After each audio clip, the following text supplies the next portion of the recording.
ikan pakai belalai. Dapatnya ikan kerapu. Sebelum presentasi dimulai, kami ucapkan salam terlebih dahulu. Assalamualaikum warahmatullahi wabarakatuh. Perkenalkan, nama saya Muhammad Bali Fari Satukadisti. Di sini saya tidak sendiri, melainkan bersama teman saya yang bernama Nina Wulandari. kami dari PNR Unit MTs Negeri Kota Bogor. Pada kesempatan kali ini, kita akan menjelaskan materi pendidikan remaja sebaya tentang new normal saat masa pandemi.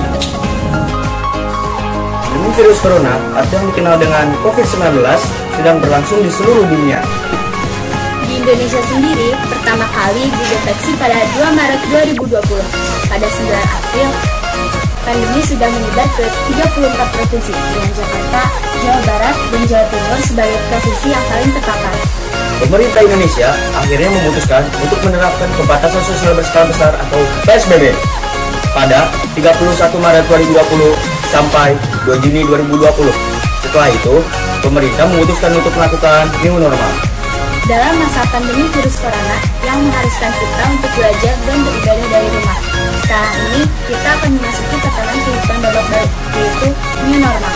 New normal sendiri adalah kehidupan normal yang baru. Artinya, kehidupan yang kita jalani secara normal, tetapi dengan pola hidup yang baru. Pola hidup baru itu terkait dengan penerapan protokol kesehatan, seperti physical distancing, rajin cuci tangan dengan sabun dan hand sanitizer, memakai masker, dan pola makan bergizi. Ini akan terjadi dalam semua aspek kehidupan masyarakat di Indonesia. Pendidikan pun tidak bisa lepas dari new normal ini. Lalu, bagaimana proses pembelajaran yang dilakukan pada new normal ini? Marilah kita melihat realitas saat ini.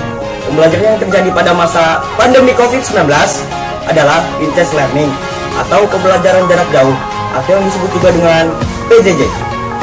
PJJ yang lebih sering disebut dengan pembelajaran online atau e-learning sudah diterapkan oleh sekolah. Begitupun pembelajaran di luar kelas juga memanfaatkan berbagai teknologi. Siswa secara mandiri mencari informasi dengan melihat di televisi atau YouTube, membaca di media cetak maupun online seperti Google, dan mendengarkan radio atau podcast. Aktivitas belajar dari rumah tak sepenuhnya mudah. Belajar di rumah penuh tantangan, seperti tergoda untuk rebahan, menonton televisi, dan lainnya.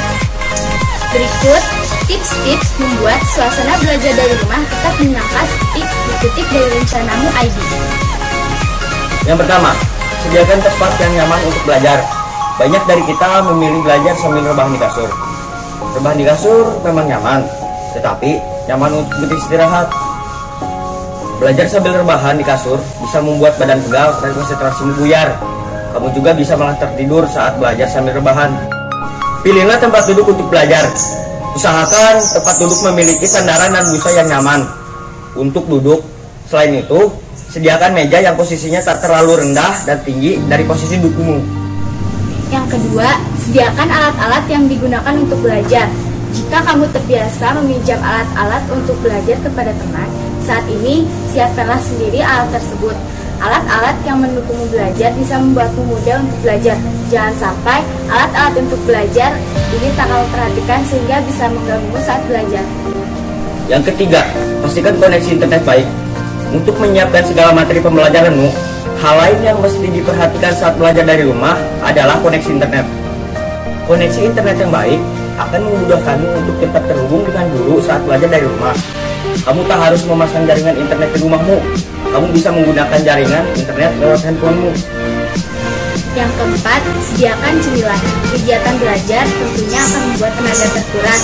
Meskipun secara fisik tak bergerak, tetapi belajar menguras tenaga karena berpikir. Supaya tetap semangat dan tak lelah saat belajar, sediakanlah cemilan secukupnya. Siapkan cemilan seperti kacang-kacangan, buah-buahan, dan cemilan berkalori tinggi lainnya. Yang kelima, jauhkan benda yang membuatmu kurang fokus. Belajar di rumah pasti tak akan luput dari gangguan-gangguan yang membuatmu kurang fokus. Gangguan bisa datang dari televisi, mainan, maupun smartphone. Saat ini, kurangilah akses ke kegiatan-kegiatan yang bisa mengganggumu belajar di rumah. Yang keenam, pastikan ruanganmu punya pencahayaan maksimal. Supaya mata dan kepalamu tak pusing, perhatikan pencahayaan di tempatmu belajar.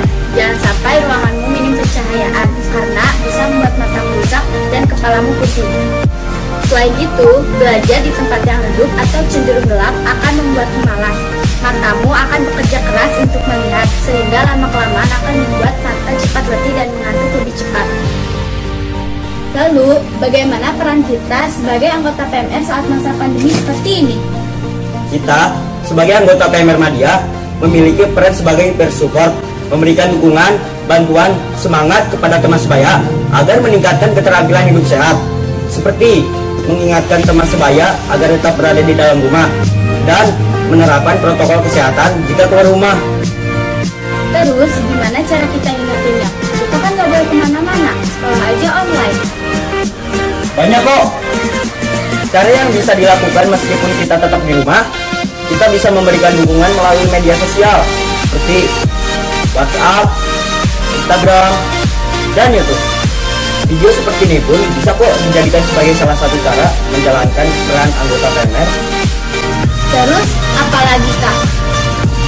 Selain itu, kita bisa mengambil peran untuk mengingatkan teman-teman agar selalu menjalankan 3M. Apa aja itu 3M? Sebutin Kak Dina. Yang pertama, memakai masker.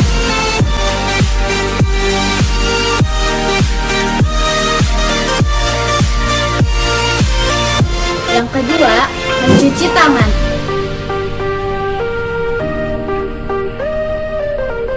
Yang ketiga, menjaga jarak.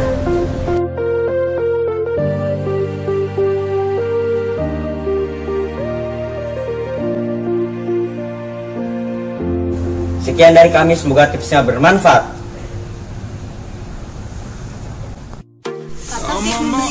Buahnya ditaruh di atas batu.